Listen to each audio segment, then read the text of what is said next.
Good morning children. എല്ലാവരും സുഖമായിരിക്കുന്നല്ലോ അല്ലേ? എല്ലാവർക്കും എൻ്റെ പുതുവത്സര ആശംസകൾ. സെക്കൻഡ് ടേം പരീക്ഷയൊക്കെ നിങ്ങൾ നന്നായി എഴുതി കഴിഞ്ഞു എന്ന് ടീച്ചറിന് അറിയാം. അപ്പോൾ തേർഡ് ടേമിലേക്ക് നമ്മൾ കടക്കുകയാണ്. ഫോർത്ത് സ്റ്റാൻഡേർഡിന്റെ തേർഡ് ടേമിലെ ആദ്യം പഠിക്കാനുള്ള ലെസൺ ആണ് ടീച്ചർ ഇന്ന് എടുക്കാൻ പോകുന്നത് അല്ലേ? ന്യൂ ഇയർ ഒക്കെ എല്ലാവരും ആഘോഷിച്ച് സന്തോഷമായിട്ടിരിക്കുക.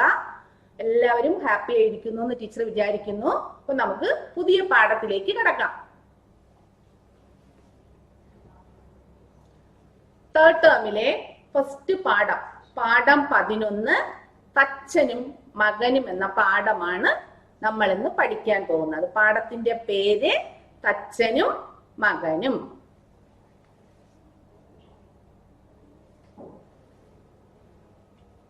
അപ്പോ ഈ തച്ചനും മകനും എന്ന് പറയുന്ന പാഠം വളരെ രസകരമായ ഒരു കഥയാണ്. അപ്പൊ ഈ കഥ നമ്മുടെ ഐതിഹ്യമാല കൊട്ടാരത്തിൽ ശങ്കുണ്ണി എഴുതിയ ഐതിഹ്യമാലയിലെ ഒരു പ്രധാനപ്പെട്ട ഒരു കഥയാണ്. അപ്പോൾ എനിക്ക് തോന്നുന്നു നിങ്ങളുടെ എല്ലാവരുടെയും വീട്ടില്, മിക്ക കുട്ടികളുടെയും വീട്ടില് ഈ ഐതിഹ്യമാല എന്ന് പറയുന്ന പുസ്തകം, ഒരുപാട് സാരോപദേശ കഥകളുള്ള ഈ പുസ്തകം കാണുമായിരിക്കും അല്ലെ? ഇല്ലെങ്കിൽ നിങ്ങൾ വാങ്ങണം കേട്ടോ. വാങ്ങി ഓരോ കഥയും വായിക്കാനായിട്ട് ശ്രമിക്കണം, ശ്രദ്ധിക്കണം, വായിക്കണം. നല്ല കഥകളാണ്. അതിലൊരു കഥയാണ് നമുക്ക് പഠിക്കാനുള്ള പെരുന്തച്ചന്റെ കഥ. കൊട്ടാരത്തിൽ ശങ്കുണ്ണി എഴുതിയ ഐതിഹ്യമാലയിലെ ഒരു കഥ. നോക്കിയുള്ളൂ. ഇപ്പോ ഈ പുസ്തകത്തില് വളരെ പ്രധാനപ്പെട്ട ഒരു കഥയാണിതെന്ന് ടീച്ചർ പറഞ്ഞു. പറയിപ്പെറ്റ പന്തിരുകുലം കേട്ടോ. പറയിപ്പെറ്റ പന്തിരുകുലം. അപ്പോ ഇതിലെ കഥാപാത്രങ്ങൾ വരരുചി എന്ന് പറയുന്ന ഒരു ബ്രാഹ്മണനും അദ്ദേഹത്തിന്റെ ഭാര്യയുടെ പേര് പഞ്ചമി എന്നാണ്. അപ്പോ ആ പഞ്ചമിയാണ് ഇവിടെ പറയി എന്ന് വിശേഷിപ്പിക്കുന്നത് കേട്ടോ. പറയ സമുദായത്തിൽ ജനിച്ച സ്ത്രീ ആയതുകൊണ്ടാണ് പറയി എന്ന് പറയുന്നത്. അപ്പൊ പറയി പെറ്റ പന്തിരുകുലം 12 പേരാണ് കേട്ടോ. 12 പേരെയാണ് എന്ത് പറയുന്നത്? പന്തിരുകുലം എന്ന് പറയുന്നത്. 12 പേരായതുകൊണ്ട്. അപ്പോ ഈ പറയി പ്രസവിച്ചത് 12 പേരെയാണെന്ന് പറഞ്ഞു. അപ്പൊ ആ 12 പേരുടെ പേര് ടീച്ചർ ആദ്യം ഒന്ന് വായിക്കാം. എന്നിട്ട് കഥയൊന്ന് ചുരുക്കി ടീച്ചർ പറഞ്ഞുതരാം. വളരെ വലിയൊരു കഥയാണ്. അപ്പോ ഒന്ന് ചുരുക്കി പറയാം ടീച്ചർ. നോക്കിയുള്ളൂ. ഇപ്പൊ നമുക്ക് 12 പേരാരൊക്കെയാണ് നമുക്കൊന്ന് നോക്കാം. നോക്കിയുള്ളൂ. അപ്പോ അച്ഛനാരായിരുന്നു? വരരുചി, ബ്രാഹ്മണനാണ് കേട്ടോ. അമ്മയുടെ പേര് പഞ്ചമി. അപ്പോ ഈ പഞ്ചമി പ്രസവിച്ച 12 മക്കളുടെ പേരാണ് ടീച്ചർ വായിക്കാൻ പോകുന്നത്. നോക്കിയുള്ളൂ. അഗ്നിഹോത്രി, രജകൻ, ഉളിയന്നൂർ തച്ചൻ, വള്ളോൽ, വടുതല നായർ, കാരയ്ക്കൽ മാത, ഉപ്പുകൊറ്റൻ, പാണനാർ, നാറാണത്ത് ഭ്രാന്തൻ, അകവൂർ ചാത്തൻ, പാക്കനാർ, വയലക്കുന്നിലപ്പൻ. അപ്പോ ഇവരാണ് 12 പേര്. പറയിപ്പെറ്റ 12 മക്കൾ കേട്ടോ.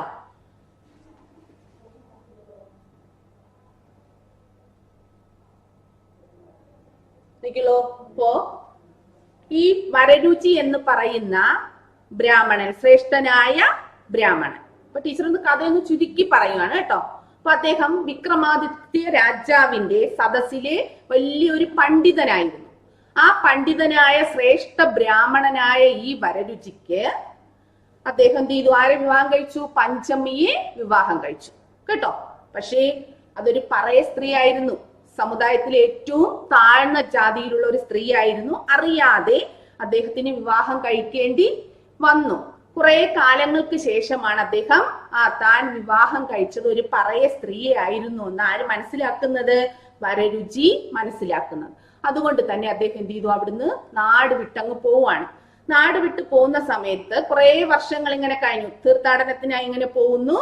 ഇതിനിടയിലാണ് ഇവർക്ക് 12 മക്കള് ജനിക്കുന്നത്. പക്ഷേ ഈ 12 മക്കളെയും വരരുചി ഭാര്യയോട് പറയുന്നു, ഉപേക്ഷിക്കാൻ പറയുവാണ്.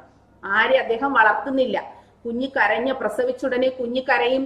കുഞ്ഞ് കരഞ്ഞാൽ ഉടൻ ചോദിക്കും, വരരുചി ചോദിക്കും, കുഞ്ഞിന് വായുണ്ടോ എന്ന് ചോദിക്കും. അപ്പോഴും ഭാര്യ വളരെ സന്തോഷത്തോടു കൂടി പറയും, ആ വായുണ്ട് എന്ന് പറയുമ്പോൾ ഉടനെ തന്നെ അദ്ദേഹം പറയും, കുട്ടിയെ അവിടെ ഉപേക്ഷിച്ചോളൂ, വായുണ്ടെങ്കിൽ ദൈവം അതിന് അന്നവും കൊടുക്കും. അങ്ങനെ എല്ലാവരെയും ഇങ്ങനെ ഓരോ പ്രസവത്തിലും കുഞ്ഞിനെ ഇങ്ങനെ ഉപേക്ഷിച്ചുകൊണ്ടിരിക്കുകയാണ്. അവസാനം ഒരു കുഞ്ഞിനെ പ്രസവിച്ചപ്പോൾ വായുണ്ടോ എന്ന് ചോദിച്ചപ്പോൾ ഭാര്യ പറഞ്ഞു, ഒരു പക്ഷേ വായില്ലെന്ന് പറഞ്ഞാൽ ആ കുഞ്ഞിനെ എനിക്ക് എടുക്കാമല്ലോ എന്ന് വിചാരിച്ചു പറഞ്ഞു വായില്ലാന്ന്. അപ്പൊ പെട്ടെന്ന് തന്നെ ആ കുഞ്ഞിന് വായില്ലാതായി എന്നാണ് കഥ പറയുന്നത് കേട്ടോ. അതിന്റെ പേരാണ് വായില്ല കുന്നിലപ്പൻ കേട്ടോ. ഒരു പ്രതിമയായിട്ട് പ്രതിഷ്ഠിച്ചു എന്നാണ് പറയുന്നത്, വായില്ല കുന്നിലപ്പൻ. അപ്പൊ ഈ 12 മക്കളെ പ്രസവിച്ചു. അപ്പൊ 12 മക്കളെ പ്രസവിച്ചു ഉപേക്ഷിച്ചു. ഇവരെ ഓരോരുത്തരെയായിട്ട് ഓരോ സമുദായക്കാര് എടുത്ത് വളർത്തുകയാണ് ചെയ്യുന്നത്. പല പല സമുദായത്തിലുള്ള ജാതിയിലുള്ള ആൾക്കാരെടുത്ത് വളർത്തി എല്ലാവരും നല്ല സിദ്ധികളുള്ള മഹാന്മാരായി മാറുന്നു. ഏത് ജാതിയിലായിരുന്നാലും. നോക്കിക്കോളൂ, ഈ അഗ്നിഹോത്രിയെ ഒരു ബ്രാഹ്മണ സമുദായക്കാരാണ് വളർത്തുന്നത് കേട്ടോ. അങ്ങനെ ഓരോ ജാതിക്കാര് ഈ മക്കളെ എടുത്ത് വളർത്തുകയും അവരെല്ലാം നല്ല സിദ്ധിയുള്ള ആൾക്കാരായി മാറുകയും ചെയ്യുന്നു. അപ്പൊ ഈ വരരുചിയുടെയും പഞ്ചമിയുടെയും കാലശേഷം എന്ത് ചെയ്തു? ഈ മക്കളുകളെല്ലാം അല്ലെ പരസ്പരം തിരിച്ചറിയുകയും ഞങ്ങൾ സഹോദരരാണെന്ന് തിരിച്ചറിയുകയും ഇവരെല്ലാവരും കൂടി അവസാനം ഓരോ വർഷവും ശ്രാദ്ധത്തിന് വേണ്ടി ബലിയിടില്ലേ, ഓരോ വർഷവും മരിച്ചുപോയവർക്ക് നമ്മൾ ബലികർമ്മ നടത്തില്ലേ, അതിനു വേണ്ടി ഈ മൂത്ത ആളായ അഗ്നിഹോത്രിയുടെ വീട്ടിൽ ഒത്തുചേരുകയും ചെയ്യുമെന്നാണ് കഥ പറയുന്നത് കേട്ടോ. അപ്പൊ വരരുചിയുടെ ഭാര്യ പഞ്ചമി, ഇവരുടെ 12 മക്കൾ, ഇവരെയാണ് എന്ത് പറയുന്നത്? പറയിപ്പെറ്റ പന്തിരുകുലം എന്ന് പറയുന്നത്. അപ്പോ ഇതില് ഒരാളായ ആരാണ്? ഉളിയന്നൂർ തച്ചൻ കേട്ടോ. ഇതിന്റെ കഥയാണ് നമുക്ക് ഇന്ന് പഠിക്കാനുള്ള തച്ചനും മകനും എന്ന് പറയുന്ന പാഠഭാഗം. അപ്പോ ഈ ഉളിയന്നൂർ എന്ന് പറയുന്ന സ്ഥലം ആലുവയ്ക്കടുത്താണ്. അപ്പൊ ആലുവയ്ക്കടുത്തുള്ള ഉളിയന്നൂർ എന്ന് പറയുന്ന സ്ഥലത്തെ ഒരു തച്ചൻ കുടുംബക്കാരാണ് ഈ കുഞ്ഞിനെ എടുത്ത് വളർത്തുന്നത്. ആരാണ്? നമ്മുടെ പെരുന്തച്ചൻ അല്ലെ. അദ്ദേഹം ഭാവിയിൽ വലിയ എല്ലാവരും അറിയപ്പെടുന്ന തച്ചുശാസ്ത്രത്തിൽ വിദഗ്ധനായ ഒരാളായി മാറുകയും കേരളത്തിലുള്ള മിക്ക ക്ഷേത്രങ്ങളും, പ്രശസ്തമായ മിക്ക ക്ഷേത്രങ്ങളും നമ്മുടെ പെരുന്തച്ചനാണ് നിർമ്മിച്ചതെന്ന് പറയപ്പെടുകയും ചെയ്യുന്നുണ്ട് കേട്ടോ. അത്ര മിടുക്കനായിരുന്നു ആര്? നമ്മുടെ പെരുന്തച്ചൻ. അപ്പോ ഈ തച്ചന്റെ കഥ, പറയിപ്പറ്റ പന്തിരുകുലത്തിലെ ഒരാളായ ഉളിയന്നൂർ തച്ചന്റെ കഥയാണ് നമുക്ക് പഠിക്കാനുള്ള പാഠം തച്ചനും മകനും. നോക്കിയല്ലോ, നോക്കാം. പാഠം 11 തച്ചനും മകനും. പറയിപ്പറ്റ പന്തിരുകുലത്തിലെ പ്രധാനികളിൽ ഒരാളാണ് പെരുന്തച്ചൻ. തച്ചുശാസ്ത്രത്തിൽ അതിവിദഗ്ധൻ. പെരുന്തച്ചന്റെ വൈദഗ്ധ്യം എത്ര വർണ്ണിച്ചാലും മതിയാവില്ല. നോക്കിയല്ലോ,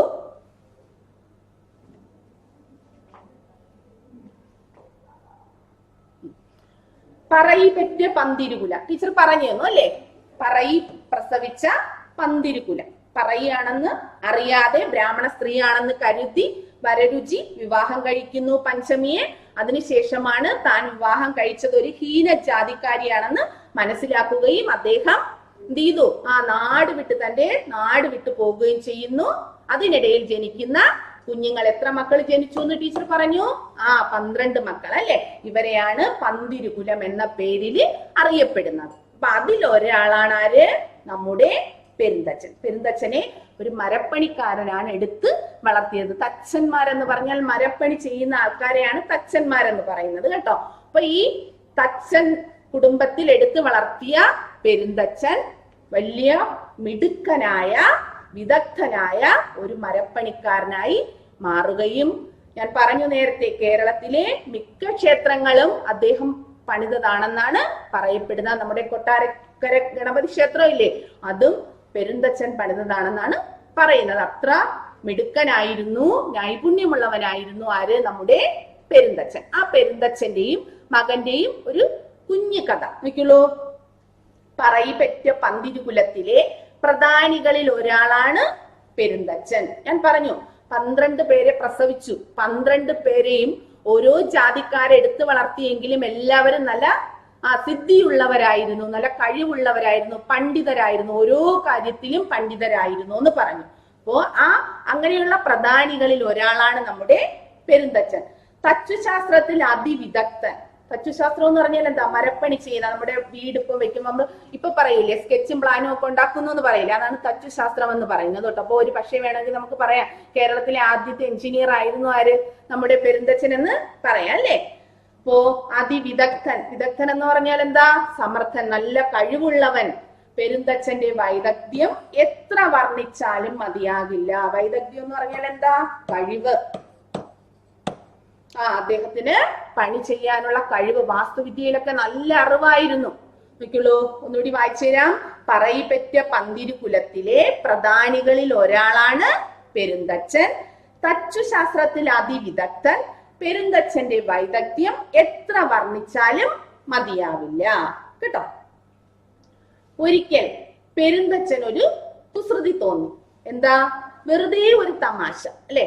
കുട്ടികൾ എന്തെങ്കിലും തമാശ ഒപ്പിക്കുന്നതിനെയല്ലേ നമ്മൾ കുസൃതി എന്ന് പറയുക.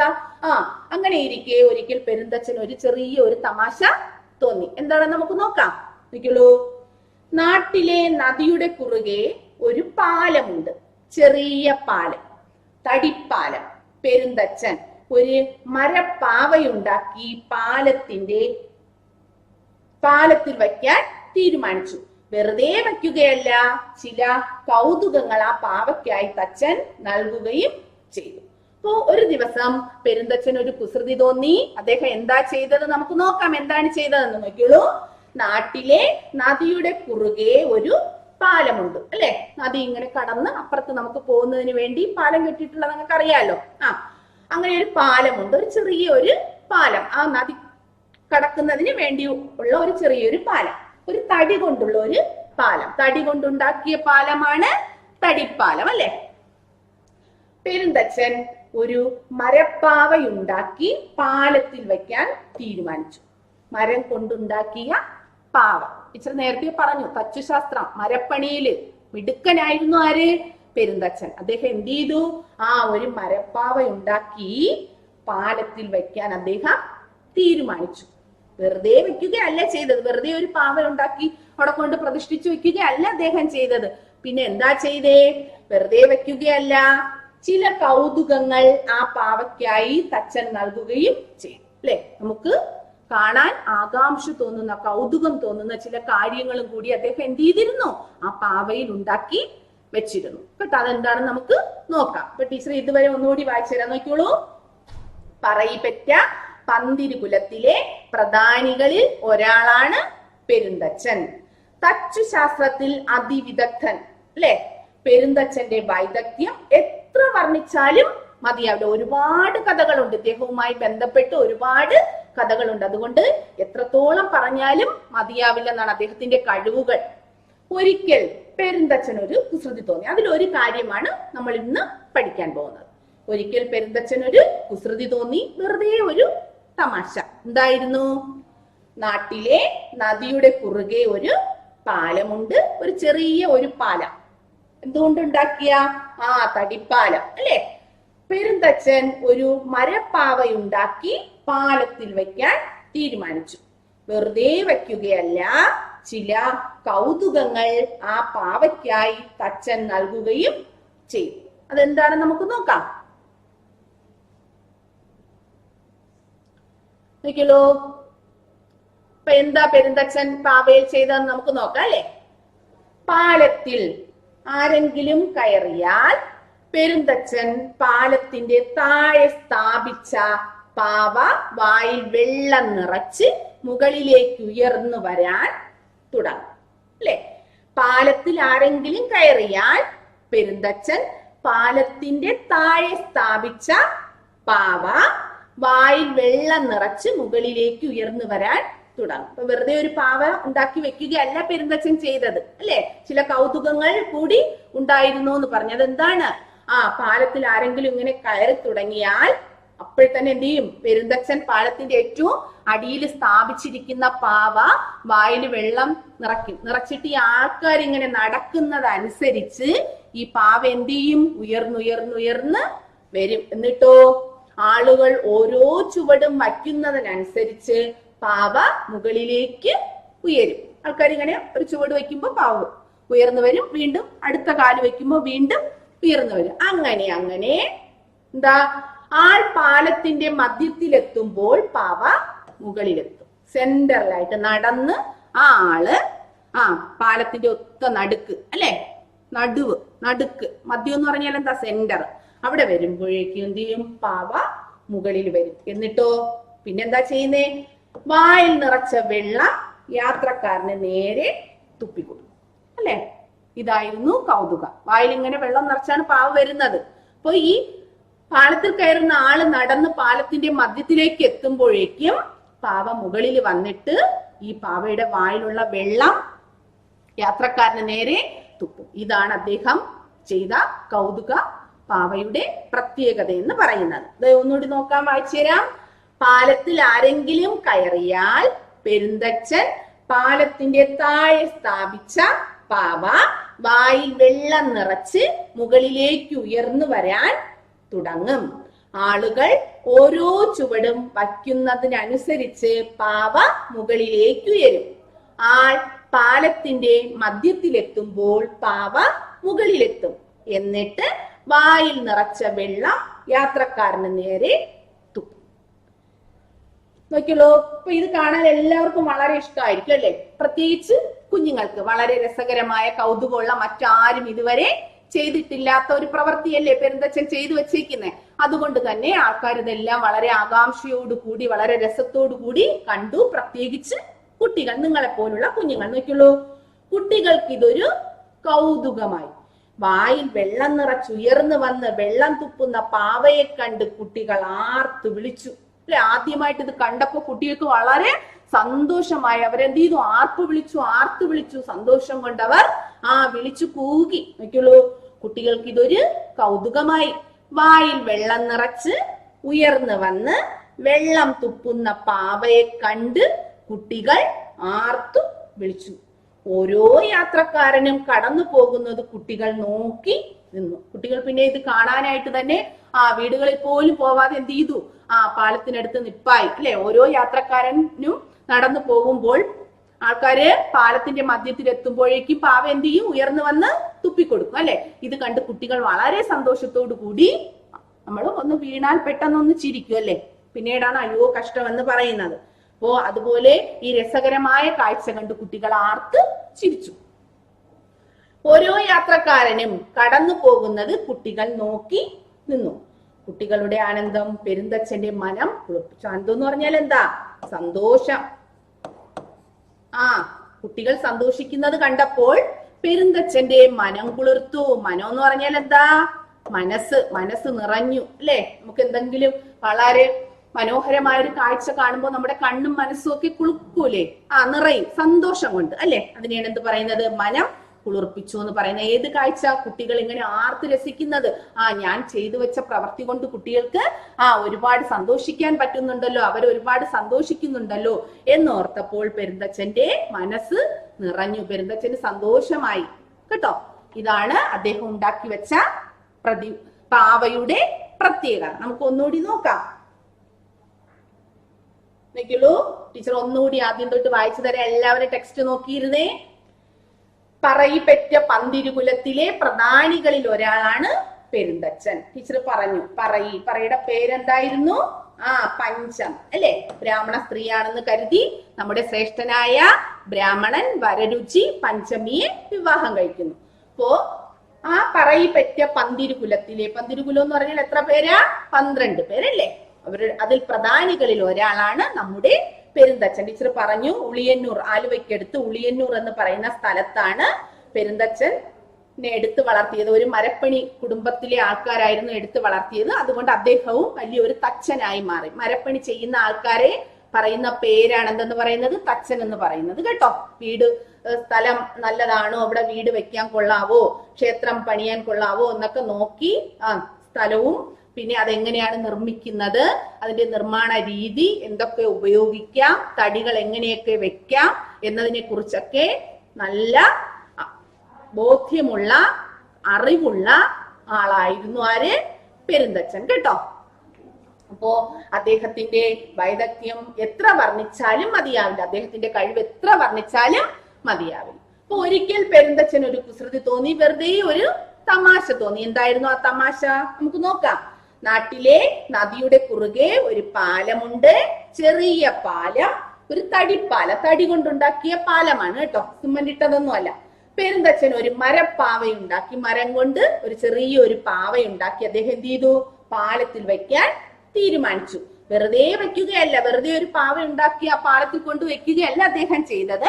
അതിൽ ചില കൗതുകങ്ങൾ അതിനായിട്ട് തച്ചൻ നൽകുകയും ചെയ്തു. അതുകൂടി നമുക്ക് എന്താണെന്ന് നോക്കാം. എന്തായിരുന്നു? പാലത്തിൽ ആരെങ്കിലും കയറിയാൽ പെരുന്തച്ഛൻ പാലത്തിന്റെ താഴെ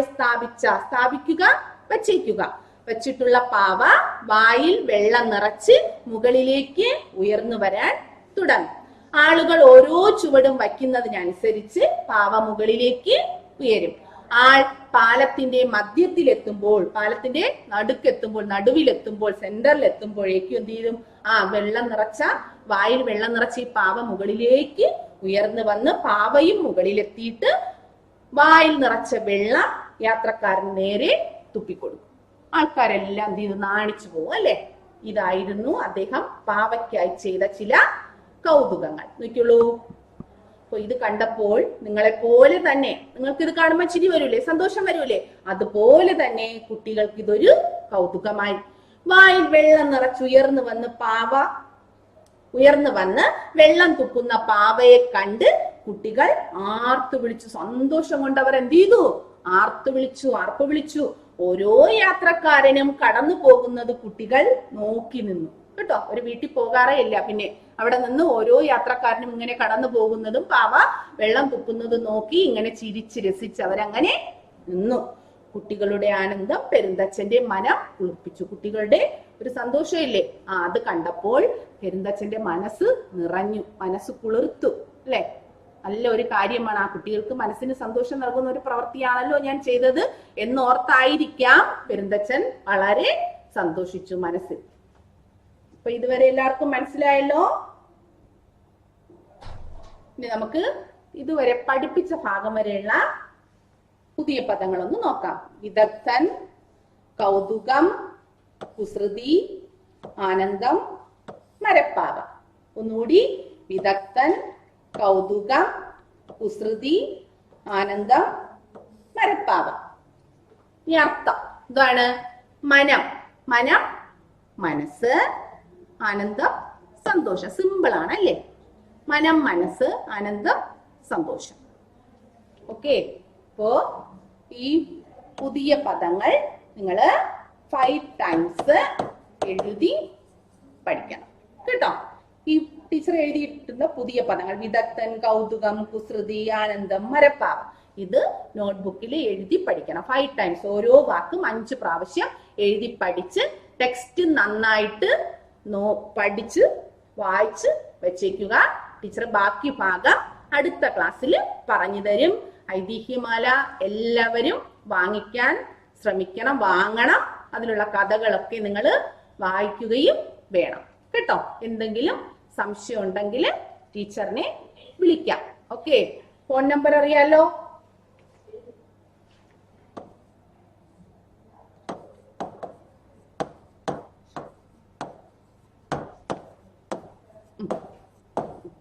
നോക്കിയുള്ളൂ.